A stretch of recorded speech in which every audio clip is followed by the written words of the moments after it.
Yo voy, tal como dice el título, a intentar hablar, digamos que no propiamente de Gaudí o de lo que sería la obra de Gaudí, sino de cómo se ha construido una figura de Gaudí que precisamente lo que pretendo en esta conferencia es deshacer o desmontar, ¿no? Desde el primer momento, en la primera biografía de Gaudí, que es esta que están viendo aquí, publicada en 1928, Gaudí murió en 1926, por Ràfols y Folguera, dos discípulos suyos,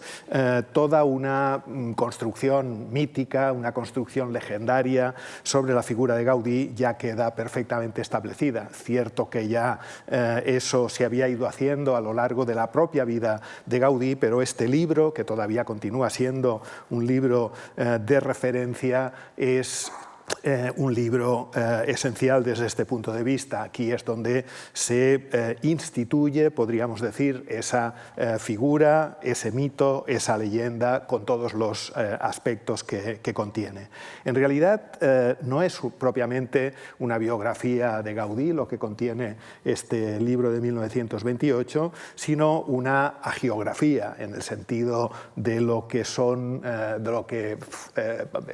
han sido desde una larga tradición las vidas de artistas. Exactamente las mismas cosas que podemos leer en las vidas con las que Vasari funda la historia del arte, exactamente las mismas cosas en el otro extremo con las que escritores, historiadores como Cris y Kurs construyeron un libro en el que se hablaba de la leyenda del artista y luego en su traducción inglesa todavía más expandida esa idea, leyenda, mito y magia en la construcción de la imagen del artista. La simple estructura del texto del libro de Ràfols y Folguera se construye sobre una línea biográfica más o menos vaga, pero que se apoya esencialmente en una serie de anécdotas, vamos a decir, significativas, y para cada una de esas anécdotas con las que Ràfols y Folguera explican la vida de Gaudí, existe en realidad una referencia, un modelo, sea en Vasari, sea en los historiadores modernos del arte. Un modelo que pertenece a esa tradición legendaria, a esa tradición mitológica del artista que les comento. Es decir, la genialidad manifestada ya en la niñez, los signos que lo acompañan en su propio nacimiento, los signos del destino, los signos de la fortuna, las señales físicas mismas del personaje, el autodidactismo, el rechazo de la tradición, la incomprensión que los maestros o los supuestos maestros tienen hacia él, la escuela de la naturaleza, el ascenso social, la superioridad del artista frente a sus colegas y frente al público, que normalmente se manifiesta a través del sarcasmo, el trato de tú a tú con príncipes y con nobles, la voz interior, la imaginación libre, la incomprensión y la lucha solitaria y heroica por la obra, el éxtasis, el furor, el entusiasmo divinos, la muerte ejemplar, incluso con una agonía de 3 días como la de Miguel Ángel, etcétera, etcétera. Todas estas cosas que pertenecen a esos mitos con los que la leyenda del artista en efecto se ha construido son las que soportan, construyen este libro fundador, este libro primero que ven en esta diapositiva. Así que, como les digo, en esta conferencia voy a proponerles deshacer algunos de esos mitos que continúan absolutamente vigentes en la imagen pública que todavía hoy nos hacemos de Gaudí, mitos que por otra parte y leyendas que por otra parte son muy útiles en la increíble explotación ideológica y comercial que se hace de su obra. Yo querría empezar por uno de los mitos más importantes, más repetidos y que contiene otros en su interior, alrededor de su figura, que es el mito de Gaudí como un artesano, el mito de Gaudí como un artista artesano. Se explica siempre a partir de su genealogía, una genealogía que en parte es cierta y en parte, como ahora les comentaré, es inventada. Gaudí proviene de varias generaciones de caldereros, pero con esa idea de que sus padres, su padre o su abuelo eran caldereros, se construye una imagen. Gaudí parece que hubiese recibido algún tipo de herencia atávica porque su familia desde varias generaciones hubiesen sido caldereros, como si hubiese, bueno, de hecho eso se dice expresamente en este libro y en muchos otros posteriormente, como si hubiese aprendido su concepción del volumen o del espacio viendo trabajar a sus abuelos o a su padre en el taller, transformando una plancha plana de cobre en un caldero, todo geometría interior y exterior, volumen y vacío. Pero realmente que un artista o un arquitecto de la segunda mitad del siglo XIX, Gaudí nació en 1852, justifique su obra refiriéndose al trabajo artesano, no tiene en verdad mucho de extraordinario. Desde luego, el mito del artesano es simplemente una de las grandes construcciones ideológicas de esa época, de la segunda mitad del siglo XIX. ¿Y qué significa exactamente ese mito, esta exaltación que se hace del artesano, en particular de un utópico artesano medieval en esta segunda mitad del siglo XIX? Yo creo que desde Pugin, Ruskin, Morris, hasta Viollet-le-Duc, pasando por tantos otros, el ejemplo, estos libros que están en la biblioteca de la Escuela de Arquitectura de Barcelona y que Gaudí tuvo en sus manos, a los que se refiere expresamente en sus escritos de juventud, explican perfectamente cómo basta echar una ojeada a estos libros de esta segunda mitad del siglo XIX para darse cuenta de lo que significa ese mito, ¿no? En plena segunda revolución industrial, la artesanía es vista realmente como una rémora, como un enemigo de la producción masiva, de la serialización y sobre todo de la división del trabajo, que tiene un principio primero, que es la especialización forzosa y, desde luego, cuyo fin último de esa división del trabajo es la maximización de la plusvalía. Por tanto, el artesano que es alguien que se ocupa por sí mismo de todas las etapas del proceso de producción, que las abarca todas realmente, es visto desde el punto de vista de esta segunda revolución industrial. El artesano aparece como un residuo, como un atavismo realmente, y se habla así, ¿no?, en estos mismos términos, una pervivencia anacrónica de unas formas de producción precapitalista que necesariamente, por tanto, tienen que desaparecer. Pero lo interesante es que justamente cuando esto ocurre, cuando se está produciendo la real desaparición de la artesanía de la faz de la tierra, es cuando las élites intelectuales europeas inventan ese mito, el mito del artesano. Intelectuales como los que ven en las portadas de estos libros, o intelectuales como el propio Gaudí, que no era un artesano, era un arquitecto, era un intelectual. Toda esa utopía consolatoria de un mundo en el que el trabajo no supone ningún tipo de alienación, sino que existe en esa construcción que se hace de un artesano mítico medieval un amor por el trabajo, un orgullo por el trabajo bien hecho, una recompensa por el esfuerzo del trabajo, y en el que siempre es visto como un personaje en el que se da una continuidad orgánica entre las manos, las herramientas, el producto, que además siempre es un producto único, individualizado, nada que ver con los productos seriales de la industria. Pero mientras los auténticos artesanos, los últimos artesanos, por ejemplo el padre de Gaudí, son sepultados bajo el peso de la producción industrial y son arrasados literalmente de las formas de producción, los artistas y los arquitectos encuentran su lugar en esos nuevos sistemas de producción, sustituyendo al verdadero artesano con su artesano inventado, con ese artesano imaginario, mítico, consolatorio. Se llamen estos artistas y estos arquitectos Pugin o escritores como Ruskin o William Morris o arquitectos como Viollet-le-Duc o como el propio Gaudí. De Gaudí y de su relación con la artesanía en todas las biografías y sobre todo en las biografías primeras de Gaudí como las que están viendo aquí, en todos estos libros y también en la actualidad se continúa hablando de ese origen artesano de Gaudí. Pero la verdad es que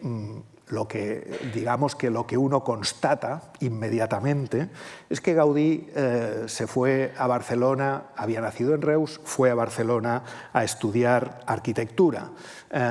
Él fue el primero de esa saga de artesanos en abandonar el taller para irse a estudiar una carrera, la de arquitecto, en Barcelona, a estudiar una carrera en los años 70 del siglo XIX, lo cual significaba, tarde o temprano, entrar en los círculos restringidos de las élites rectoras de la sociedad y, desde luego, también nos da a entender claramente que su familia, que en efecto eran caldereros, tampoco eran, como en muchas ocasiones se ha querido presentar, una familia modesta. Es decir, enviaron a sus dos hijos a estudiar una carrera a Barcelona. Este es uno de los elementos que suele aparecer en estos libros, es decir, el árbol genealógico de Gaudí con esa familia artesana que se remonta a los tiempos más lejanos, ¿no?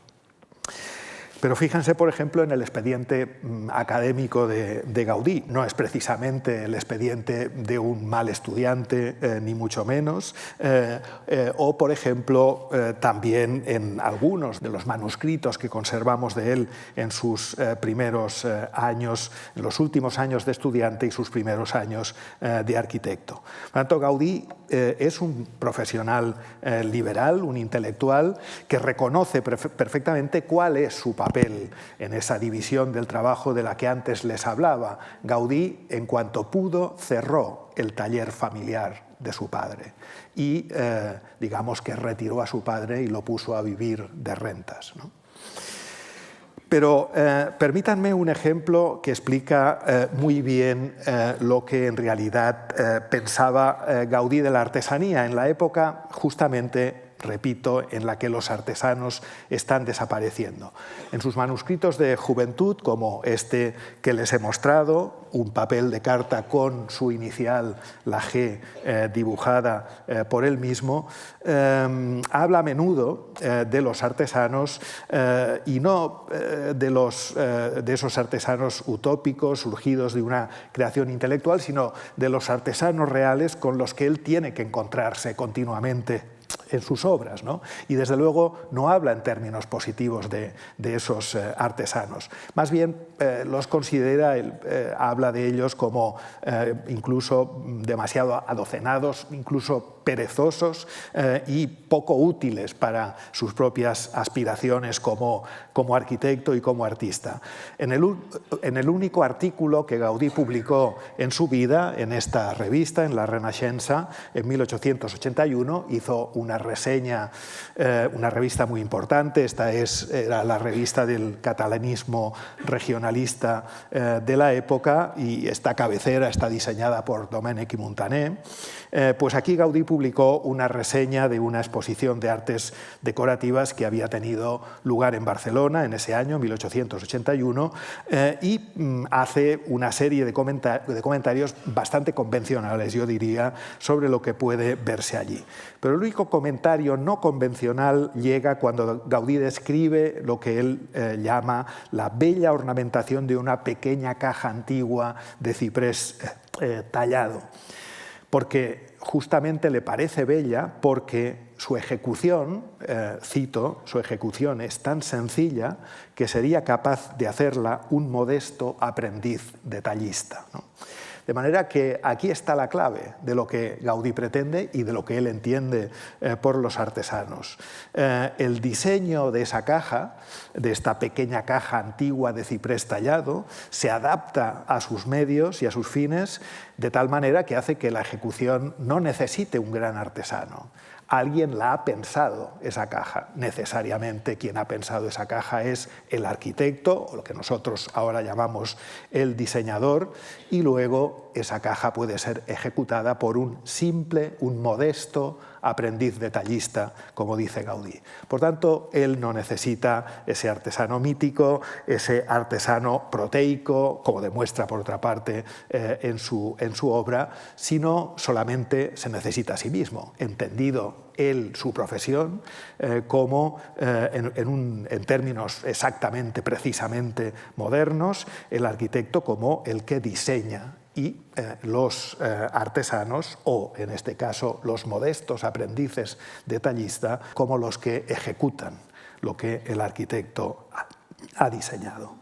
Por tanto, Gaudí no fue un artesano marcado atávicamente por generaciones de artesanos, sino un arquitecto que reflexionaba, y estos textos de su juventud realmente son muy, muy interesantes, un arquitecto que reflexionaba en medio de esos grandes procesos de destrucción de la artesanía que tuvieron lugar durante la época en la que él vivió.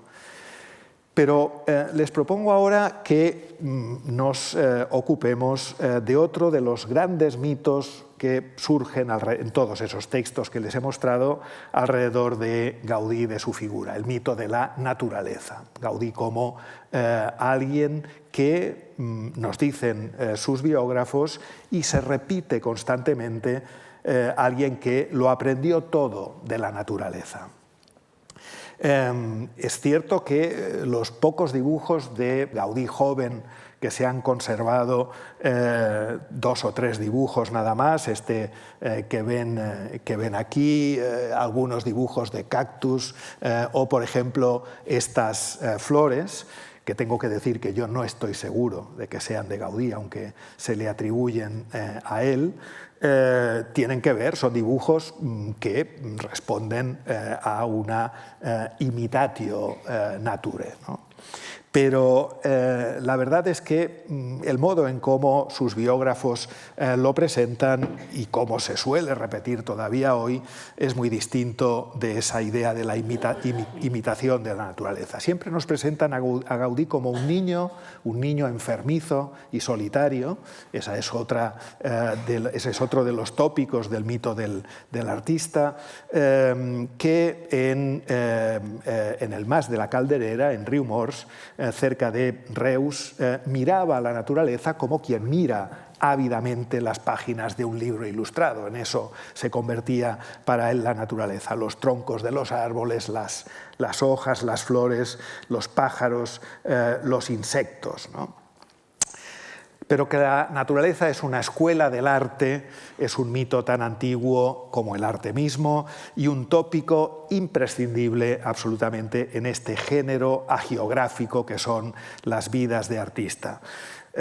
Bueno, podríamos recordar muchas de las cosas que dice desde Plinio cuando habla de Eupompos, ¿no? A quien Lisipo le preguntó a qué maestro convenía seguir. Él dijo que el único maestro por el que guiarse tenía que ser la naturaleza. O lo que dice Vasari en la vida de Cimabue de Giotto, que era un personaje, dice Vasari, que no estudiaba en los libros, sino que se pasaba todo el tiempo dibujando en los libros cosas de la naturaleza. Según sus hagiógrafos, tampoco Gaudí estudiaba las letras, sino que copiaba la naturaleza, añadiendo además al mito clásico de esta natura magister artis, el mito romántico y el mito bohemio del artista enfermizo, que es capaz de sacar todo de su propia enfermedad. Hay una relación, una ecuación típica, romanticismo, bohemia, tuberculosis, que yo creo que no necesita muchas más explicaciones. Aún además, añadiendo también el mito del niño, ¿no? Es decir, que con su ingenuidad es capaz de ver las cosas tal como son, ¿no? Todas esas cosas existen en estas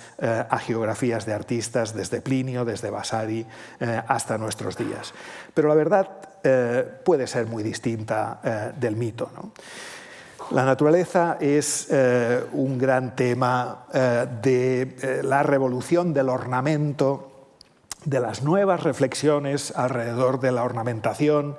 que es como decir, alrededor de las capacidades de elocuencia del arte y de la arquitectura en la mitad del siglo XIX. La inspiración del arte en la naturaleza, ya les digo que viene de lejos, pero lo que ocurre en el siglo XIX, en medio de todos esos cambios radicales de los que antes les hablaba, de esa segunda revolución industrial, convierte el tema de la naturaleza en una cuestión altamente intelectualizada y, desde luego, que adopta muchas veces tonalidades moralistas. Regresar, esa es la idea con la que se trabaja en esta época, regresar a la inspiración de la naturaleza supone regresar a una verdad primordial, a la propia obra de Dios. Y los estetas del siglo XIX, los grandes renovadores del gusto, del arte, de la arquitectura y de las funciones del arte y la arquitectura, propugnan este regreso a la naturaleza como maestra. Esto son las páginas dedicadas a las hojas y las plantas del gran tratado sobre ornamento de Owen Jones, la gramática del ornamento. Es curioso que las plantas de moda, en fin, la pasiflora, por ejemplo, era una planta de moda, está dibujada en esas láminas y también en este supuesto dibujo de Gaudí, y todos estos personajes de los que antes ya les hablaba, por ejemplo, Ruskin en sus libros sobre dibujo proponen esa contemplación, dibujar directamente desde la naturaleza. Lo mismo hace Viollet-le-Duc, no solamente en este libro, sino en muchos otros. Piensen que, por ejemplo, en el diccionario de la arquitectura de Viollet-le-Duc no hay una entrada con el título ornamentación, y de la ornamentación se habla un poco en todas partes, pero sobre todo en la entrada titulada flora, de manera que esta es una cuestión, como ven, importante. Las láminas que Gaudí veía constantemente, otros motivos, ¿no?, los que toda esta reflexión sobre la necesidad de copiar de la naturaleza se desparrama hacia, por ejemplo, estos libros magníficos de Emile Lambert, que Gaudí sin duda conocía, también en la Escuela de Arquitectura de Barcelona, la flora de las grandes catedrales, la catedral y el bosque, en fin, cosas que condicionan absolutamente esa visión, ¿no?, de una necesidad de regreso, en efecto, a la naturaleza. Y piensen que tampoco por casualidad, por ejemplo, la primera traducción de las obras de Ruskin al catalán que realizó Cebrià de Montoliu, publicada por la editorial Juventud, fue una antología de textos a la que Montoliu puso el título, como ven, de Natura, precisamente, y escogió como epígrafe esta frase de la autobiografía de Ruskin: las nubes y las montañas han sido mi vida, ¿no? Realmente esta frase podría ser también el incipit, ¿no?, de ese mito sobre Gaudí y la naturaleza del que estamos hablando. Pero las teorías de Ruskin o de William Morris lo impregnaban todo en aquella época. Nadie, tampoco Gaudí, ni mucho menos, podía escapar a ellas. Pero también hay otras cuestiones con las que Gaudí está en relación directa, como por ejemplo el grupo de teóricos, artistas y arquitectos ingleses que fue conocido como Aesthetic Movement. De un modo u otro, personajes como Henry Cole, Owen Jones, del que antes les hablaba, con la gramática del ornamento, Christopher Dresser, fueron los promotores de este Journal of Design, que es la primera revista de diseño propiamente dicho que existió en la historia fueron los promotores de la Exposición Universal de Londres de 1851, que tuvo lugar en el Crystal Palace, y de una serie de instituciones que acabarían convirtiéndose en el Victoria and Albert Museum, dedicado, como ustedes saben, a la artesanía y a los oficios. Y ellos fueron también los fundadores de la Escuela de Diseño de Londres, una escuela que de hecho inventó eso que ahora llamamos el diseño industrial, es decir, copiar la naturaleza tenía un fin que era esencialmente hacer bellos los productos de la industria. Inventaron, de hecho, el diseño en el sentido moderno, el diseñador en el sentido moderno, que son conceptos que antes de ello en verdad no existían, de ellos no existían como tales. Al contrario de Pugin o de Ruskin o de Morris, estos personajes no eran unos moralistas que creían que estaban redimiendo al mundo de su fealdad y de sus miserias, sino que eran funcionarios del Estado cuya misión consistía precisamente en unir la producción industrial, sobre todo la producción de objetos domésticos, con el arte y, por tanto, elevar a una categoría artística bella el producto de la industria a través de esta figura intermedia entre el arte y la industria que ahora llamamos diseñador, ¿no? A la izquierda tienen la gramática del ornamento de Owen Jones, que es un libro que estaba en las mesas de todos los artistas y de todos los arquitectos de la segunda mitad del siglo XIX, y a la derecha un libro importantísimo de Christopher Dresser, que es uno de los fundadores de la Escuela de Diseño de Londres, que hizo su tesis sobre unidad y variedad deducida del reino vegetal. Este era el tema de su tesis. Escribió textos pioneros sobre la botánica adaptada a la industria y la manufactura. Este es el título de uno de sus libros, los principios del diseño decorativo. Y la naturaleza, él era el profesor de botánica de esta escuela de diseño, la naturaleza se erige aquí en el gran modelo. Por tanto, Gaudí no encontró la inspiración siendo un niño enfermo y paseándose entre los avellanos, los algarrobos y los olivos del campo de Tarragona, sino en las letras, en efecto, en los libros de la biblioteca, en esos libros dirigidos a facilitar la producción industrial a través de un regreso a la naturaleza y una invención propiamente de la naturaleza. Pero igual que antes, estas son páginas las páginas, digamos, donde aparece esencialmente un mundo geométrico en las láminas del libro de Owen Jones, la gramática del ornamento, mientras que en cambio las páginas que antes ya hemos visto dedicadas a la naturaleza y que son páginas dibujadas por Christopher Dresser no tienen nada que ver con esa geometría de las páginas del ornamento tradicional que ven aquí, ¿no? Bueno, estas son páginas de Dresser. Pasaré para ponerles un ejemplo del propio Gaudí, ¿no? La Casa Vicens. La Casa Vicens, una de las primerísimas obras de Gaudí, en la que en las cerámicas aparecen una casa muy ornamentada, de la que podríamos hablar mucho, no vamos a hacerlo, pero sí que vamos a concentrarnos en estos dos elementos que son los que más abundan, de hecho los que construyen en efecto esa casa. Una sola pieza cerámica, lo que pasa es que dispuesta de distintas maneras, como ven,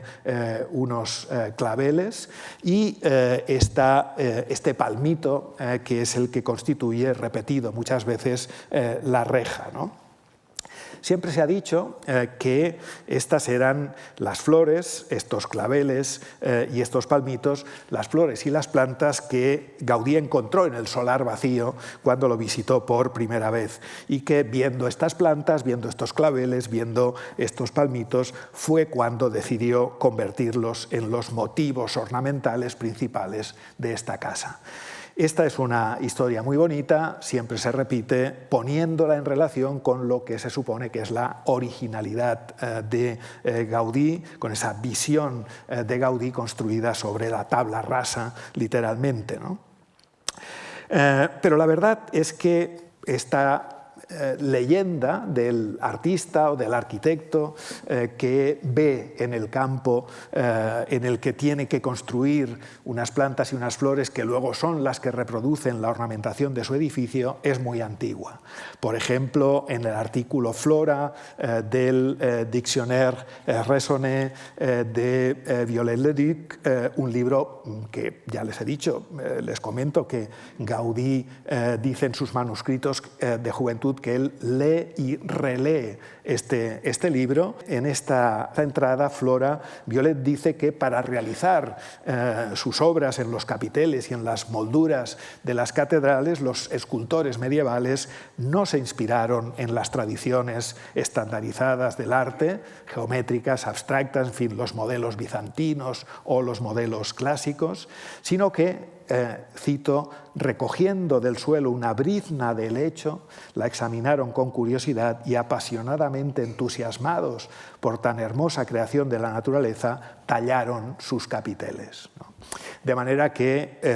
lo que Gaudí está haciendo es repetir lo que dice Viollet-le-Duc que hacían los escultores medievales cuando iniciaban la construcción de una de sus catedrales. Esa es también la misma anécdota que explica Ruskin en la Biblia de Amiens, que por cierto fue traducida al francés por Proust, y me parece que eso ya es bastante significativo, en donde dice que esos frutos, esas flores, esas hojas, esas ramas que los escultores de la catedral tomaron de la vegetación que encontraron en los alrededores y que esculpieron en la piedra y en la madera de Amiens, ¿no? De manera que Gaudí veía muy bien los claveles y los palmitos que había en el solar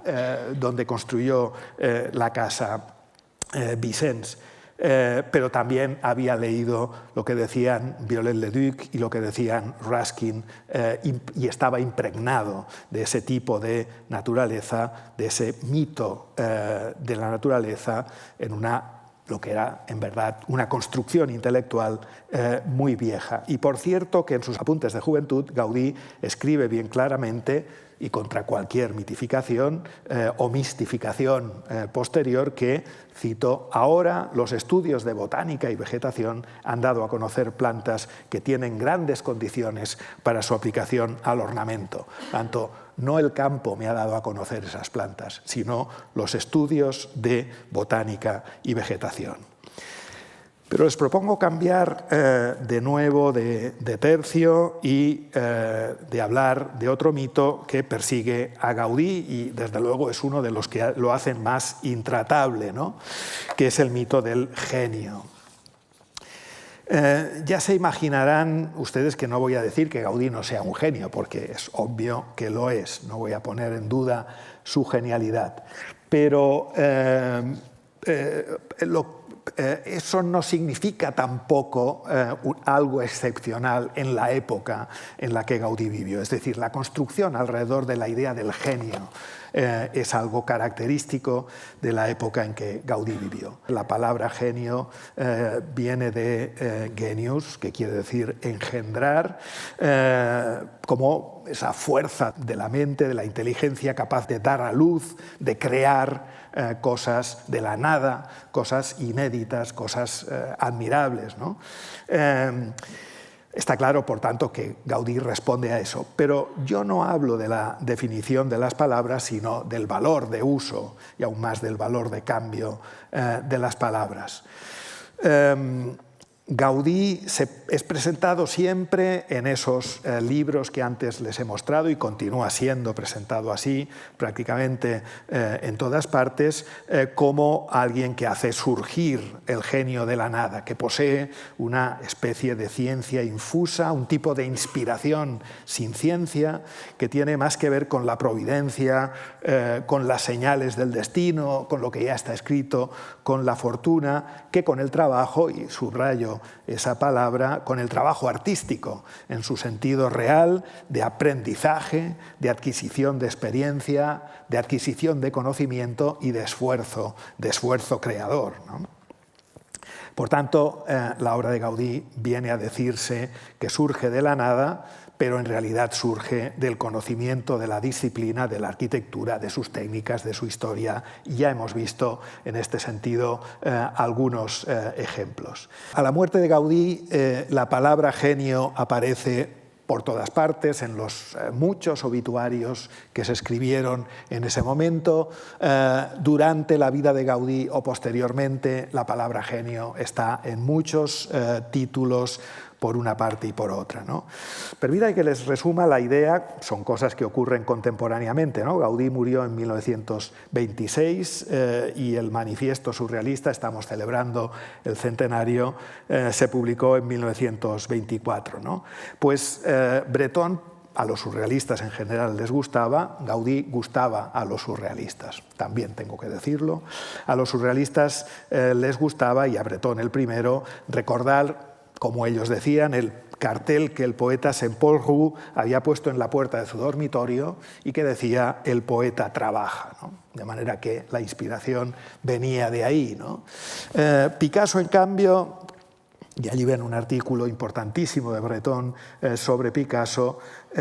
dijo en una ocasión que la inspiración era un genio que lo visitaba solamente cuando estaba trabajando. Breton debería haber sabido estas cosas porque realmente habla de Picasso en su elemento, ¿no? El humus de Picasso, y no solo eso, sino que en 1922 desde Barcelona envió a Picasso, Breton, esta tarjeta postal que ven aquí, que es de la Sagrada Familia y que empieza diciendo ¿conoce usted esta maravilla? Bueno, pero vayamos a lo que nos interesa, a Gaudí, ¿no?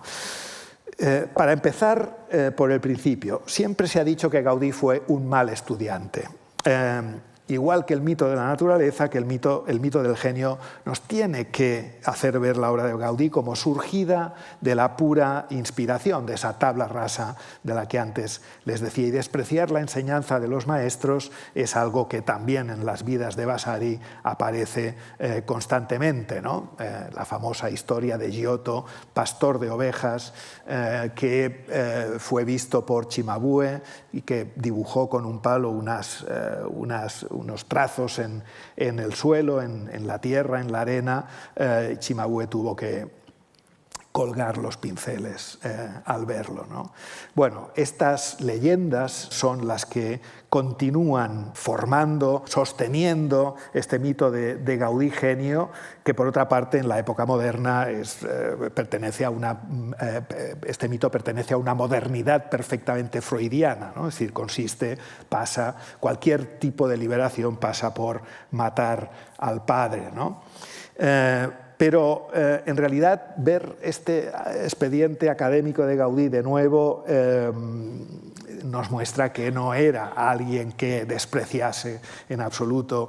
su tiempo en la Escuela de Arquitectura. No solamente eso, sino que sus proyectos, que son extraordinarios, estas grandes acuarelas de una fuente monumental en la Plaza de Cataluña, en Barcelona, o por ejemplo el proyecto de Paraninfo para una universidad, que fue su proyecto fin de carrera y que está lleno de citas eruditas de todo tipo, son ejemplos que nos demuestran muy claramente que Gaudí dedicó mucho tiempo y muchos esfuerzos a su aprendizaje con sus maestros o contra sus maestros, en todo caso en relación con sus maestros. Pero desde luego hay más, es decir, no es necesario insistir que desde el romanticismo la relación entre genio y locura, o genio y excentricidad, incluso genio y santidad, que es una de las relaciones con las que el mito de Gaudí se construye constantemente, son algunos de los grandes tópicos de la creación moderna. los poetas, los artistas, también los sabios, están medio locos en la visión popular moderna, son absolutamente excéntricos. Es una cuestión que se convierte en un tópico popular de novela barata, de espectáculo, de music hall, de película, ¿no? Pero también en tema de reflexión intelectual. Como en este más que siniestro libro de Cesare Lombroso que ven aquí en el centro, titulado simplemente Genio y locura, libros Genio y locura, Psicología del genio, el libro de Max Nordau, el original El hombre de genio de Lombroso, o Genio y locura, como ven allí a la derecha, ¿no? Con esa imagen de Schopenhauer que, por cierto, en el mundo como voluntad y representación no para de hablar del genio, ¿no? Genio y locura que hace que de los artistas, en el caso de los libros de Nordau y de Lombroso, de los artistas, gente superficial, unos superfluos que tienen que ser exterminados, ¿no? Pero bueno, no vamos a hablar de estos libros en concreto, sino que se los muestro para que vean. Estos eran libros realmente, podríamos hablar de bestsellers de la época traducidos a todas las lenguas, que muestran cuál era la intensidad de la visión del genio en esta época de Gaudí. Pero ¿por qué insistir tanto en Gaudí como en un genio intransitivo, un genio predestinado, ¿no? Por una especie de fatum misterioso? Un Gaudí como un genio inaccesible, intratable, superior, ¿no? Como en las ocasiones anteriores, permítanme ahora un ejemplo de la vida misma de Gaudí, no una leyenda, sino un hecho. Un largo artículo sobre el Palacio Güell, publicado en 1890 en La Vanguardia, por Frédéric Rahola, que era un abogado, político, en fin, impulsor de la patronal Fomento del Trabajo Nacional, como el propio Eusebi Güell, ¿no? Por un instante asume el papel de comentarista de esta obra de Gaudí, el Palacio Güell, y en este artículo Rahola dice que las imposiciones suelen coartar las facultades del artista, impidiendo el libre movimiento de su fantasía. Empieza diciendo, les he leído una cita, empieza diciendo estas cosas, pero acaba concluyendo que si Eusebi Güell había demostrado su magnanimidad principesca, esto había sido precisamente porque, y cito, ha dejado moverse al artista, es decir, a Gaudí, con entera libertad, teniendo plena confianza en su talento, sin preocuparse de las excomuniones del vulgo. Y además, Rahola concluye diciendo que Gaudí es un verdadero excéntrico. Todas estas cuestiones, esta excentricidad que se atribuye a Gaudí, que es la que aumenta la magnanimidad precisamente de su propio cliente, la que establece ya no una relación de arquitecto y cliente, sino de mecenas y artista, que es otra cosa muy distinta. El prestigio del mecenas recaía, surgía, ¿no?, de esta libertad del artista, de esta excentricidad del artista, de este genio sin cortapisas del artista. Y está claro que este modelo, este es el interior del Palau Güell, con esta gran sala que concluye con esta cúpula estrellada magnífica, pero está claro que el modelo de este modelo Güell mecenas Gaudí genio está tomado de algo que impregnaba todo el pensamiento estético y no solamente estético de la Europa de este final del siglo XIX, y es la relación entre Richard Wagner y Luis II de Baviera, ¿no? Y realmente cuando vemos los interiores del Palacio Güell y vemos algunos de las escenografías para las óperas de Wagner que se representaban en el Liceo de Barcelona a las 4 de la mañana para poder presentarlas en el primer momento, en el instante preciso en el que caducaban, digamos, derechos de su representación solamente en Bayreuth, a donde por cierto Güell iba cada año, ¿no? Por ejemplo, el Templo del Parsifal y el Palacio Güell, o estas salas de los cantores de Tannhäuser y el comedor del Palacio Güell. En otro escenario, este es Güell representado con una pintura oficial, representado con la columna dórica del Parque Güell al fondo, pues precisamente algunos de los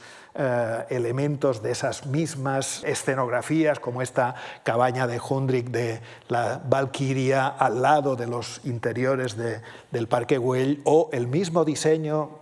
hecho por uno de esos escenógrafos, Christian Jank, de los castillos de Baviera de Luis II, puestos al lado de las columnas del Parque Güell. Yo creo que nos dan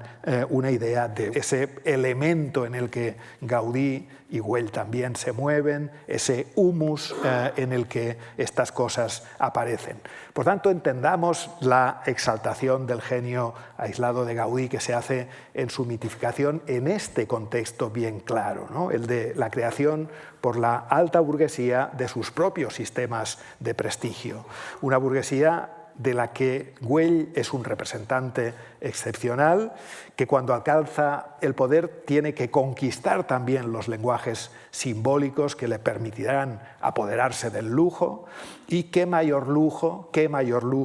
que la genialidad intratable de un arquitecto como Gaudí, qué mayor prestigio que poseer el genio, pero el genio sin ciencia de un arquitecto como Gaudí. Yo creo que esto nos lleva a otro de los mitos con los que todavía se continúa hablando de Gaudí, que es el mito de Gaudí como un incomprendido. Desde luego no será necesario recordar tantos ejemplos a lo largo de la historia del arte en los que se basa ese mito, el mito del artista incomprendido. Bastaría remontarse, bueno, a la famosa incomprensión del genio de Miguel Ángel por parte del Papa Julio II,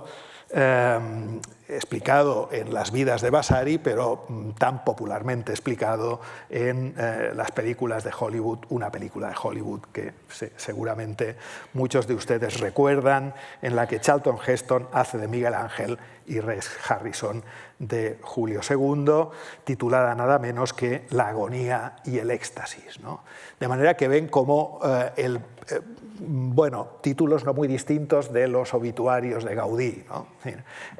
De manera que ven cómo se trata, estos mitos tienen una dimensión, hay una construcción intelectual detrás de ellos, evidentemente, pero hay una dimensión popular absolutamente extraordinaria y, por tanto, que tienen de extraño aplicados a Gaudí, también después de lo que ya hemos ido viendo. Pero el caso es que este es un mito que se exagera en la modernidad, se exagera en el romanticismo y que de nuevo alcanza su culminación en la bohemia del siglo XIX.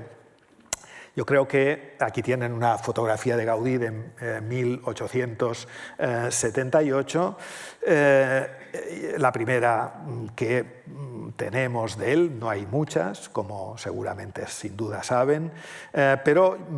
yo creo que bastaría recordar simplemente que Gaudí es absolutamente contemporáneo de los artistas malditos por antonomasia de la segunda mitad del siglo XIX. Gaudí nació, ya lo hemos dicho, en 1852,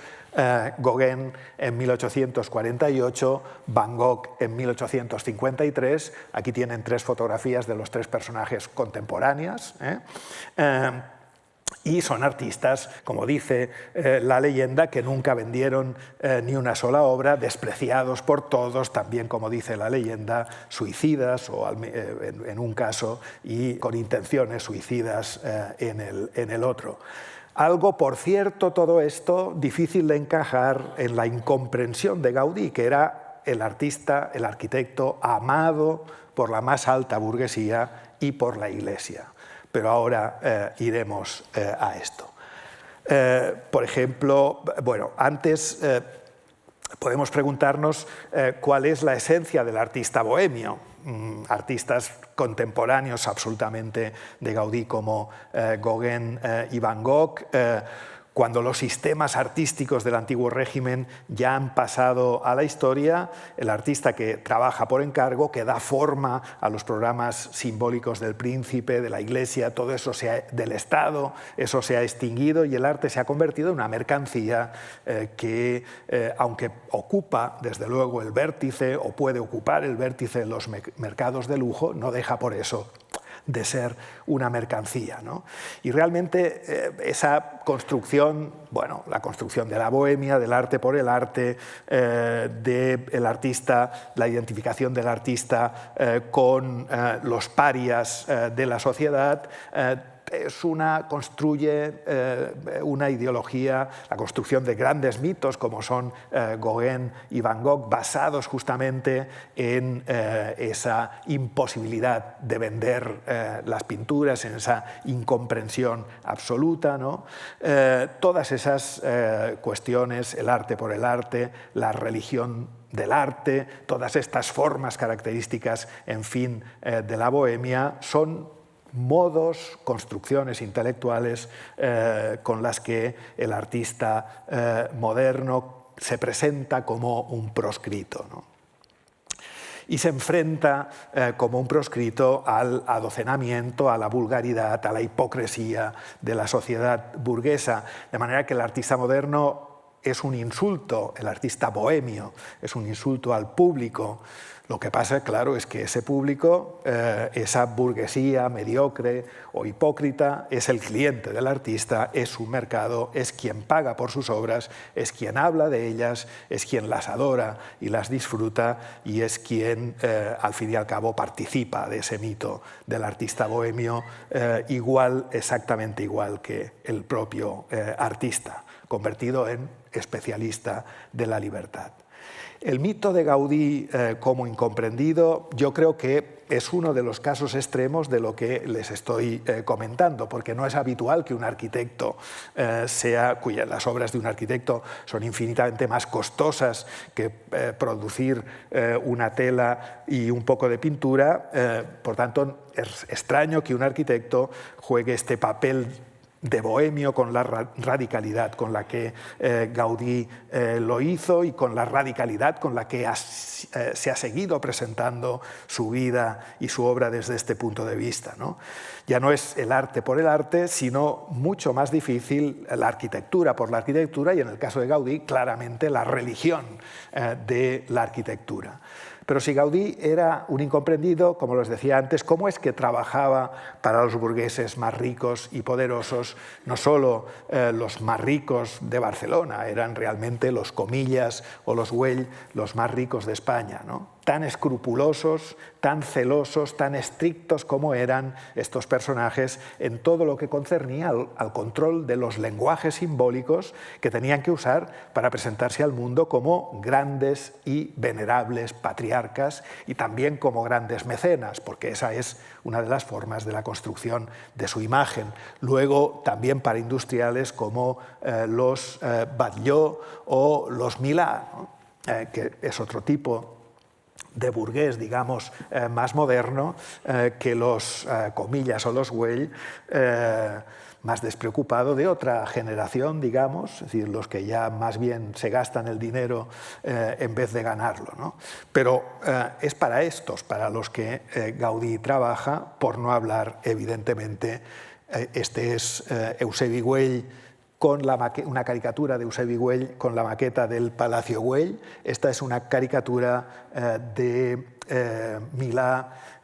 de Pere Milà como snob, ya ven que ha cambiado mucha la cosa, con la pedrera al fondo. De manera que estos grandes burgueses tenían en su visión popular una relación directa con las obras de Gaudí, ¿no? Realmente Gaudí construía el rostro de esta burguesía. Por no hablar de la iglesia, aquí tienen la única fotografía en la que Gaudí y Güell aparecen juntos. Este es Gaudí y este es Güell. En 1910, en una visita ven todos estos religiosos acompañándolos a la colonia Güell, o por ejemplo tantas fotografías en las que Gaudí aparece rodeado de estos burgueses que eran sus clientes y de estos personajes, el obispo de Barcelona, por ejemplo, en este caso, y otras visitas de este calibre. Son prácticamente las fotos de Gaudí, siempre aparece rodeado de este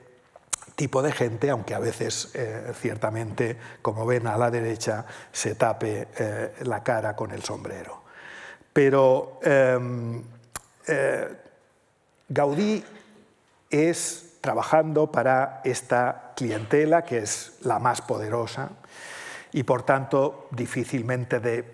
es difícil hacer encajar estos trabajos con alguien como incomprendido. Gaudí es quien da forma, en efecto, a ese artista bohemio en todos sus matices y en todas sus profundidades, pero justamente dentro de este mundo tan extraordinariamente excepcional. Es él quien da forma como nadie en su época a los lenguajes simbólicos que recorren, que atraviesan la Barcelona, una Barcelona y una Europa también en esa época llena de tensión, de violencia, de terror. Hablo de sangre y fuego, literalmente, de finales del siglo XIX y principios del XX. Él es quien impone sus gustos excéntricos a sus clientes, como hacían los artistas románticos, como hacían los artistas bohemios, y da forma a la ciudad misma, da forma a lo informe de la ciudad, a lo informe que es, que contiene como algo terrible, ¿no? Una ciudad que se ha transformado en el escenario predilecto, esencial de la lucha de clases, de la violencia de la lucha de clases que atraviesa de parte a parte la ciudad de Barcelona. Que Gaudí era visto en su época como alguien que formaba parte de todo este sistema. Podríamos verlo a través de ejemplos también contemporáneos, por ejemplo, en la Semana Trágica en 1909, cuando en Barcelona se incendiaron más de un centenar de edificios religiosos y ardieron, como ven, formando esta especie de sala hipóstila de columnas de humo que Gaudí podía ver desde su casa, que en aquella época estaba en el Parque Güell. Joan Maragall escribió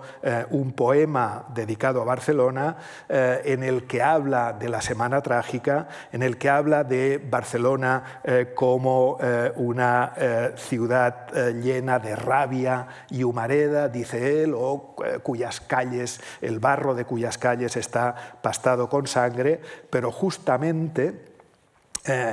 hace que aparezca en esa ciudad de la violencia que se explica, por ejemplo, en las 100 tarjetas postales, ¿no?, publicadas por ATV de las iglesias, los conventos y los colegios religiosos quemados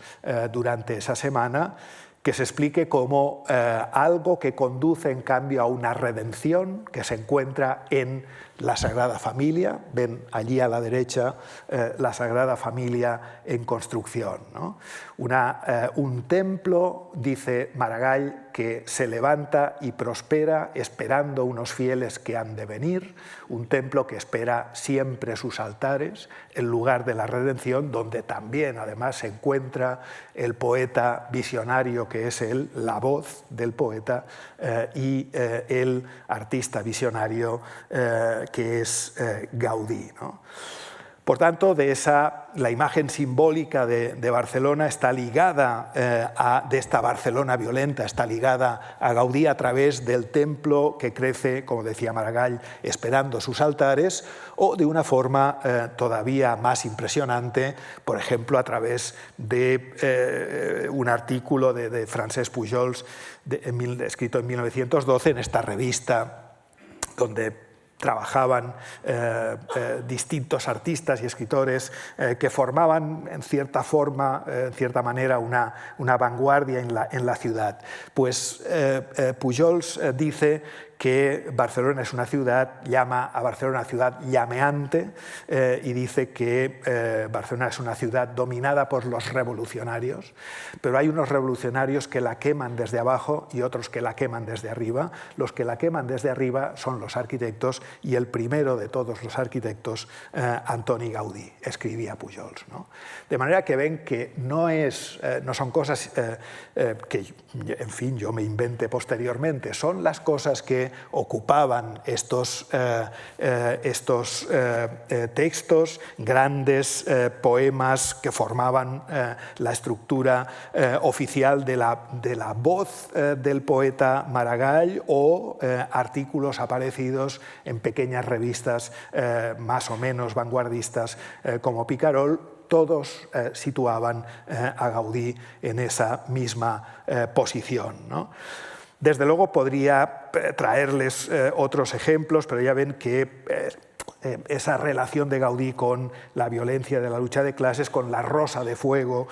con la ciudad de las bombas, con los incendios, no es baladí, sino algo muy establecido en ese momento. Pero no solamente Gaudí no es un incomprendido porque es el arquitecto preferido de esta burguesía, de la alta burguesía y de la iglesia barcelonesa y de sus intelectuales, sino también porque es uno de los representantes más populares, ¿no? En el sentido estricto, absolutamente estricto de esta palabra, de aquella Barcelona. Su obra aparece en miles literalmente de tarjetas postales de su época, es decir, no hay ninguna de las que ven aquí que sea después de su muerte. Digamos que el mundo imaginario de Gaudí, su mundo de formas, aparece también en centenares y centenares de caricaturas en las revistas barcelonesas de la época. Es personaje que surge en todo tipo de aleluyas, en canciones, en cuentos, en leyendas, en novelas. ¿Por qué Gaudí es tan popular? Es decir, no es un incomprendido, es un personaje absolutamente popular. Los caricaturistas entienden muy bien, no podemos entretenernos en estas caricaturas que casi siempre son contrarias a Gaudí, porque estas revistas solían ser anticlericales, republicanas, en fin, y veían claramente a Gaudí como rostro del poder, ¿no? Como quien construía el rostro del poder. Pero que sean contrarias no quiere decir que no comprendan qué es Gaudí, todo lo contrario, podríamos decir que lo entienden muy bien, ¿no? Pero además Gaudí, la obra de Gaudí está en relación con todo aquello que era popular en su época. Ver los pórticos del Parque Güell al lado de las imágenes de los acuarios, de las cuevas submarinas, de las exposiciones universales, por ejemplo, o ver el interior de la Casa Batlló, ese vestíbulo de la Casa Batlló, al lado de imágenes como esta que ven aquí a la izquierda, que recorrían todas las revistas ilustradas de la época, que todo el mundo veía, darse cuenta de que todo esto son construcciones que tienen que ver con esas grutas submarinas, con esa luz de acuario que hay por todas partes. En fin, las ilustraciones de 20.000 leguas de viaje submarino de Julio Verne, con estas salas, por ejemplo, aquí, como ven, ¿no?, a través de las cuales aparecen los animales marinos, los pulpos, las medusas, y estas columnitas tienen mucho que ver realmente con estas columnitas de la tribuna de la Casa Batlló, con el interior de la Casa Batlló, con esos vórtices marinos o que tienen su réplica en todas partes, por ejemplo en el pavimento, donde aparecen también los pulpos, las medusas y las estrellas de mar, ¿no? De manera que, desde luego que este es un tema para desarrollar largamente, pero simplemente les muestro estas pinceladas de las revistas ilustradas que estaban al alcance ya no de las clases altas, sino de las clases medias y también medias bajas, digámoslo así, o de los libros popularísimos de Julio Verne y sus ilustraciones, para ver cómo el mito de Gaudí como un artista incomprendido no solamente no se sostiene porque Gaudí era uno de los personajes más populares de Barcelona, sino porque su obra no podía ser, como antes les decía, mejor comprendida por todos. Las gentes de Barcelona llamaron a la Casa Batlló la Casa de los Huesos, y en las caricaturas aparece la Casa Batlló, como ven, constituyendo un cementerio entero, o llamaron a la Casa Milà la Pedrera, ¿no? O, por ejemplo, hay caricaturas en las que lo que se hace es presentar, digamos, la auténtica pesadilla de una Barcelona nueva, toda ella construida al estilo de Gaudí. De manera que Gaudí no es el ermitaño que suelen presentarnos sus hagiografías, una especie de ausente del mundo, ese que vive en su mundo, un mundo propio y extraño que hace de él un incomprendido, sino que es un personaje social y político de primera importancia, y el que crea algunas de las imágenes más potentes de su época, ¿no? Justamente porque es comprendido. Y como creo que ya he hablado demasiado, simplemente en 2 minutos voy a hacer alusión al menos al mito de Gaudí santo, que es un mito que no se puede separar del mito del Gaudí genio, ¿no? Cuando murió en 1926, atropellado por un tranvía, muchos de los obituarios que se presentaron en la prensa llevaban en el título la palabra santo, y algunos de ellos, bueno, el entierro, los funerales fueron masivos, se publicaron títulos como El arquitecto de Dios, como ven aquí, El genio y el santo, se publicó inmediatamente un libro que recogía una gran cantidad de esos obituarios. Aparecía El arquitecto de Dios, Gaudí comulgando, aparecía El genio y el santo en muchas ocasiones, no solamente aquí, y la cama donde murió Gaudí después de 3 días de agonía. Antes les he dicho como Miguel Ángel, aparecía la muerte apasionada, ¿no? Había quien, como por ejemplo el sacerdote Carlos Cardó, canónigo de la Catedral de Barcelona, justificaba la muerte apasionada, es decir, la muerte patética, ¿no? La muerte patética de Gaudí, y la calificaba como la muerte oportuna, ¿no? Realmente la presentación de Gaudí como un santo, como ven, ligada indisolublemente a esa idea del genio, aparece por todas partes. Pero acabaré esta charla con esta caricatura que nunca se llegó a publicar y que es de Picasso y que fue dibujada en 1902, por tanto, mucho antes de la muerte de Gaudí, ¿no? Como ven, a la izquierda aparecen una familia de pobres que están contemplando a un personaje barbudo y que adelanta su mano, se inclina hacia ellos, está en un montículo, en esta especie de tribuna, rodeado, como ven, de algunos fragmentos escultóricos que están a sus pies, y que está diciendo: os hablo de cosas muy importantes, de Dios, del arte. Esto es lo que clama este personaje, y los mendigos le responden: sí, sí, pero nuestros hijos tienen hambre, ¿no? ¿Quién es este personaje que dibujó Picasso? Evidentemente Gaudí, que era dibujado así, entre muchos otros, en esas campañas que se hacían petitorias para la construcción de la Sagrada Familia, pidiendo una caridad y también una gracia de caridad para ese templo que, como antes les he dicho, aguarda siempre sus altares. Por tanto, alguien que parece, al final, si lo estudiamos en su auténtico contexto, en el humus auténtico, y yo solamente me he referido a algunas pinceladas de las que, como en aquella película de Otto Preminger, ¿no?, Anatomía de un crimen, hemos desmontado algunas de las piezas, ¿no?, con las que se construye esos mitos. Es verdad que ya sé lo que Nietzsche decía de los mitos en Humano, demasiado humano, ¿no? Ahora, cada vez que hay algo que conocer, tropezamos con palabras eternizadas, duras como la piedra, es decir, con mitos, y antes que se rompa una palabra o un mito, se nos romperá una pierna. Bueno, pues a pesar de todo, esos mitos que velan y banalizan a Gaudí y lo convierten en el personaje de un teatro ya previsto, esos mitos son los que, bueno, he intentado al menos plantear su desmontaje con estas palabras. Gracias.